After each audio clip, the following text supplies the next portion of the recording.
رأيت شابا يعمل في بنك ربوي وكانت معاملته حسنة، فقلت له: يا فلان، أنصحك لله أن تترك هذا البنك الربوي، فإن هذا من معصية الله، وإعانة المرابين على رباهم من أعظم الذنوب ومن كبائرها.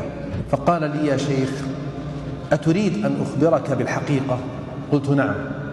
قال: كنت أشتغل في بنك إسلامي، وكنت أستلم مرتبا يقارب نصف المرتب الذي أستلمه الآن، وكنت أعيل أسرتي بكاملها وأوفر من مكافأتي أو راتبي، ثم إني سمعت بالوظيفة في هذا البنك بمميزات أعلى، فأغراني الرقم، فقدمت استقالتي من البنك الذي كنت فيه وأتيت إلى هذا البنك.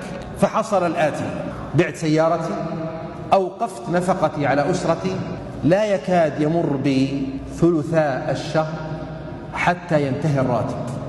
والله يا شيخ، إن الراتب يقارب الضعف، ولكن لا أجد الآن من هذا الراتب شيئا. قلت له: ألم يقل الله جل جلاله وهو أصدق القائلين: يمحق الله الربا ويربي الصدقات؟